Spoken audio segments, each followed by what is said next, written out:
Recording in progress. Hi, happy Friday. So good to see you, everybody. Hey, family. That's what I feel like. Yeah. It's like Friday night dinner. Where's Larry? Larry's here. Yep. Larry, Karen, Lisa. Kate May, I'm a Jersey girl. I see your shirt. We are, again, excited about tonight. This one in particular, very curious about. So we'll get to introducing you in a minute here, Dina. Love to hear how you guys are feeling. So we close out this week, our last Friday together.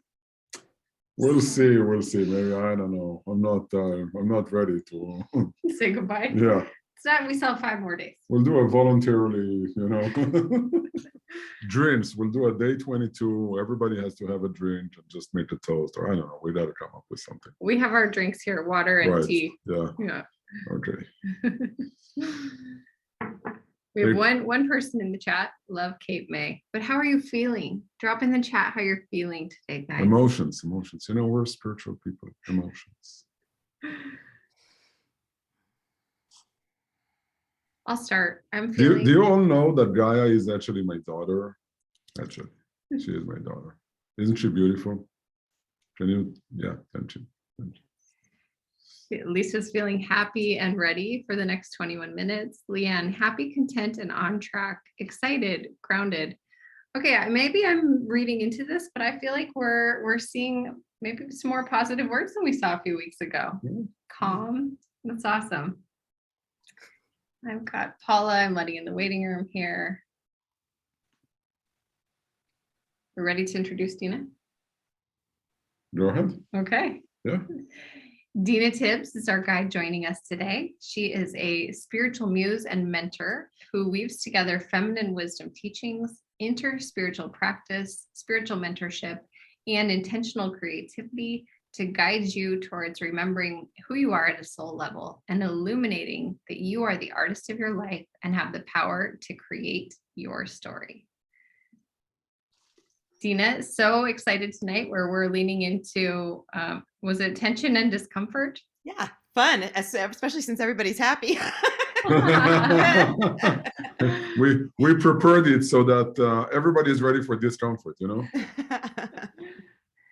So all yours. All mine. So yeah, I chose this particular subject because I feel like, that we have so much coming at us in the world. And around us and project, I don't have to get into all the stories, but we're feeling it. And I feel like it's so important to gracefully create some tension and discomfort in our daily lives and in our practices so that we're more able to meet those things that are coming at us. Because if we can love ourselves through tension and discomfort and get really clear on what it is that makes us uncomfortable, we're able to really create a space where we're grounded and the stuff that's coming inbound isn't as, just throws us out of our own center and our own alignment. And, when I looked at the title, I said, instead of the bliss of discomfort and tension as a spiritual practice, it's like it's also in the spiritual practice, because I'm a big believer in, our lives are the spiritual practice.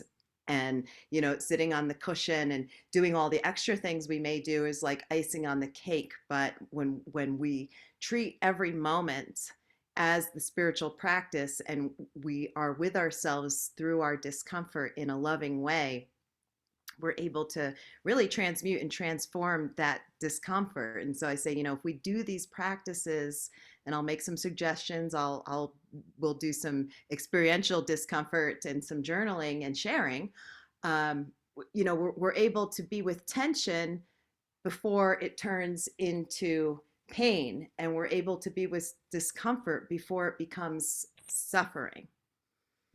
And for those who maybe do have a very deep spiritual practice, particularly if it's based in sort of the ascension practices and the blissful state,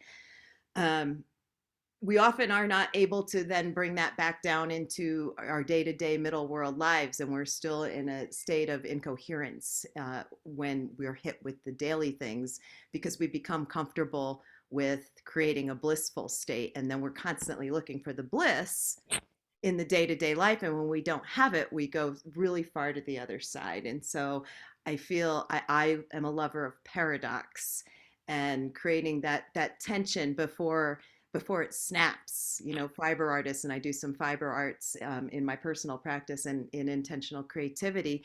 There has to be some tension there, or there's no structure and your whole piece falls apart. But if you stretch your thread too much, it snaps. So there's a really fine line and a threshold, and knowing what our thresholds are, I feel, is really, really important. And, you know, our minds, our brains, they're wired to continually go after what it knows and not make switch and change because it becomes comfortable. The brain becomes comfortable even when we're doing behaviors and patterns or staying in relationships that are not in our highest good, that have long since, you know, their expiration date was months, maybe years ago. And so when we do these small, what I call tension-based practices, we do little pattern interrupts in the neuroplasticity of our brain. And when we treat these things as experiments and love ourselves through them, we come out the other side. And, you know, there's the old expression is there's nothing to fear but fear itself. And there is some truth to that. When we go through the discomfort, when we go through the tension points and we come out the other side, we're like, we've transmuted that. It's no longer uncomfortable for us. And so I'll use tonight as an example. Like sometimes we become too comfortable in our lives, in our practices, perhaps in a job that's very comfortable financially, but we're beginning to maybe feel stagnant, uninspired. And so we may have to kind of go out on the limb there. And I'm not saying, you know, walk away and quit your job tomorrow, but perhaps present an idea that's been sparking within you, and it would be very uncomfortable maybe to share with your boss or your colleagues or whatever. So that's sort of that edge walking of discomfort, because when we learn to walk our edges without jumping over them, the edges begin to become smoother. And so I love being with, where am I getting too comfortable and complacent in my life, and let me shake things up a little bit and intentionally bring those things in. And so an example, you know, I'm comfortable speaking in front of groups, but I realized earlier today I've cultivated an audience of people I know what their background is, I know what their spiritual practices are. And right now I'm sitting here in discomfort because I don't know any of you. I don't know what your starting point is. And so it's like, okay, I'm uncomfortable, but I'm not scared and freaking out, right? So there's that real edge point that's there. And when I work with people one-on-one, the things I find that they're most uncomfortable with most of the time is silence, saying no, and then saying yes. So there's the paradox to themselves often. Asking for support, that's a real big one. Being alone. So there's all sorts of things that are going to be unique to you. And so tonight we're going to do a little silence practice, because I don't know what your spiritual practices are. I know I love guided visualizations and guided meditations and drumming and sound. And recently I've come into, okay, that's still outside of me. I need to get silent. And now it's become like complete nectar to my soul to just be in silence. And that for many is uncomfortable, because often we've been taught to go into spiritual practices to try to clear the mind. And this is not about that. This is about witnessing and observing what comes up and loving it and realizing that that's all a part of you. And so I'm going to invite us into about 2 or 3 minutes of silence, just complete silence in a group of people. And that can be uncomfortable. So I'm going to ask you to just close your eyes If there are any external sounds around you, I'll put myself on mute. Just, observe them and let them go and just sit in silence. And what one of my teachers says, it's just sitting and abiding soul.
When you feel ready, just go ahead and gently open your eyes.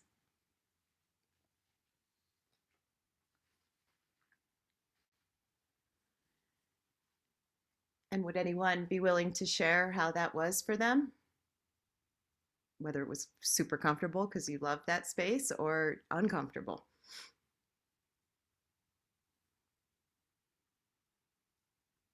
Relaxing. Thank you, Gaia.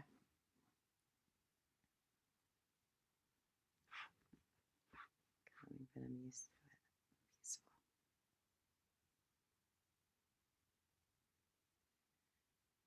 Good. Well, I didn't throw you into discomfort.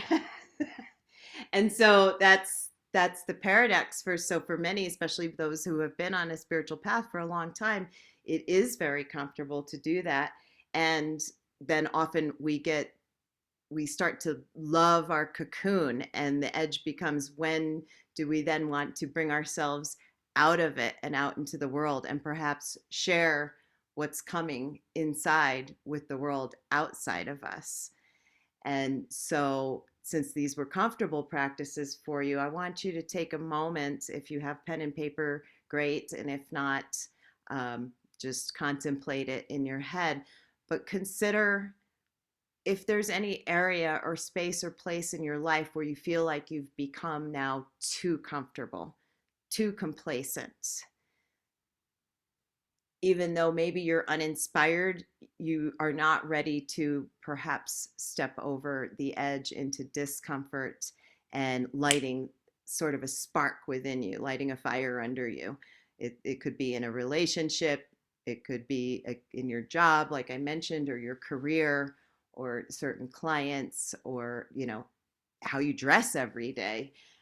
Where do you feel like you've been in a comfort zone for maybe far too long? And just take a minute with that.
I'll give you one of mine and then ask if anyone wants to share an example. But I love nature, but I love my home. It's very, very comfortable. I have sacred spaces set up all over the place. I also have a studio where I have sacred space.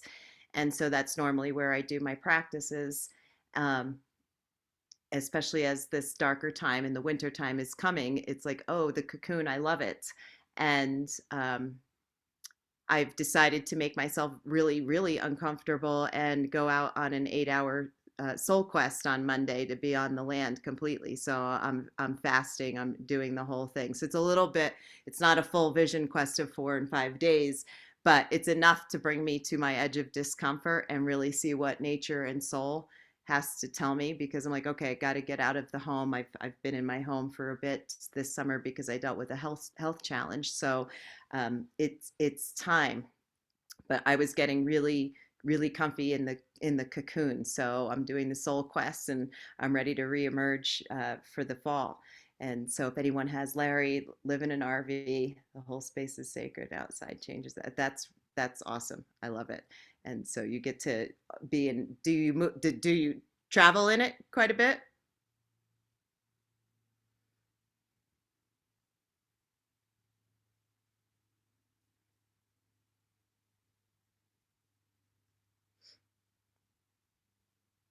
You're typing.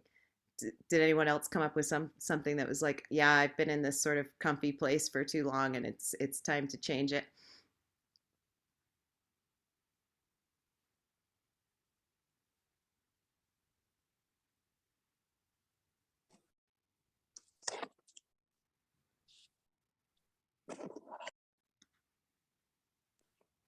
So I'll just, if I can chime in. It's Paula here. Hi, thank you. Hi. Yeah, so I think even in this space, I've kind of been in my comfort zone, not speaking or not going, coming into over the last however many days we've been doing this, about 16 days. There's been times when I wanted to raise my voice and speak, but for some reason I haven't been able to. So I'm moving out of that comfort zone by just expressing that sometimes speaking in front of groups that I don't know as well can be edgy. And I've done it many times, but I'm in that.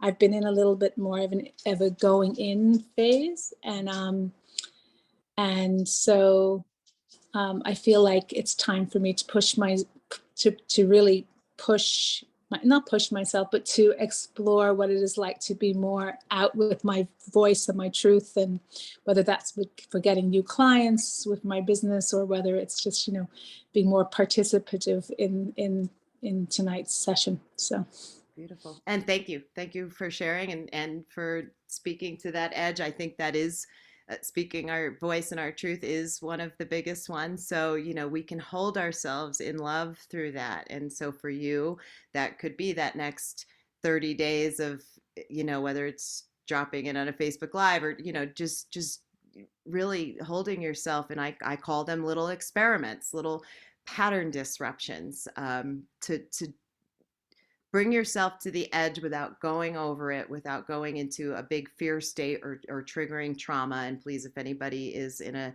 trauma active state, then don't do these things. Work one-on-one with a therapist or someone qualified to do trauma informed work.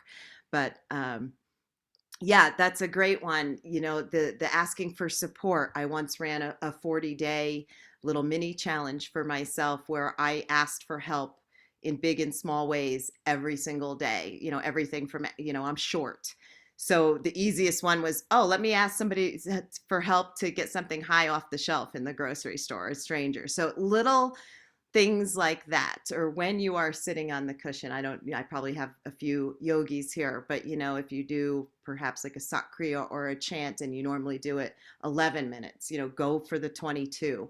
It's not going to kill you. I mean, and there's a reason why many spiritual practices also do sit with the death process and what that's like, because that's probably the most uncomfortable place that the most of us humans abide in, is that fear, and our minds and our brains think that every little trigger, it physiologically feels like we're in fight or flight. And so when we can bring these little things in and move ourselves through that with gentility, grace, love, self-compassion, then we're able to really navigate through the world without going into fight or flight when things happen externally to us. And so it's that little challenge of yourself. You know, for anyone who works out knows that eventually you hit a plateau generally in your workout, and so you have to stretch to the point where you don't hurt your muscles, but that you actually are feeling a stretch, or lift an extra 5 pounds. And the same thing goes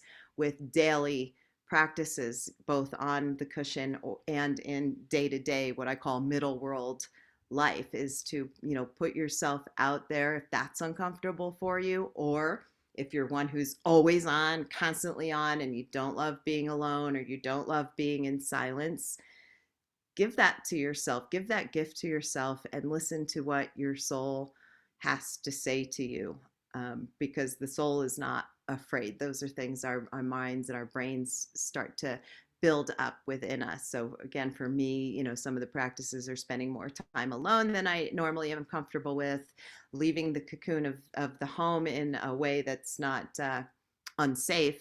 You know, I'm definitely not asking people to go jump out of planes, although, you know, if that's your thing, go for it, you know, and not self-sabotaging behavior, but little tiny uncomfortable things. A lot of us have, I'm one of those people that just sometimes takes myself and life too damn seriously. So again, like going out in public and, you know, with fairy wings on, being humorous, sometimes that's edgy for people because we're afraid to let our inner child out because we're afraid of looking stupid or, you know, childlike. So that's an edge walking practice to go do, is bring more humor and play and inner child work out into the world. Sharing your gifts. So many of my clients are so afraid to just give of their gifts because they don't think they're good enough or they're worthy enough, or, you know, no one's going to care or any of that. And so that can be an uncomfortable edge for people, is to just offer the generosity of your spirit and your gifts out to people. So any little thing that, you know, just really be with the journal practices. On one side, where have I become too comfortable and how can I get creative and switch that up a little bit and playful? And then what things really bring me to my edge, and how can I, again, on that side, experiment with moving through it in spite of having a little bit of fear.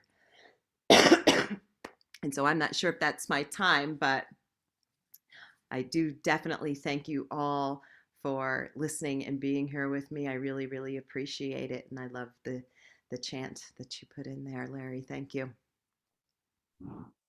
Thank you, Dina. Really amazing. Yeah, the comfort in discomfort. Huh? Yeah, I identified several areas of my life where I stay comfortable, and I'm going to challenge myself to push out a little bit. And I identify that I don't want to say something that is comfortable, because maybe it's uncomfortable.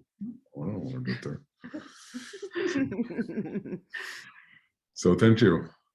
What do we have tomorrow? We have tomorrow. You want to drop the link? Yes, the link for the discovery session with Dina in the chat. And Dina, I would love for you to just take a minute or two and share how you work with clients. We're seeing you surrounded by this beautiful artwork, and I know that you are one of our creative guides. So.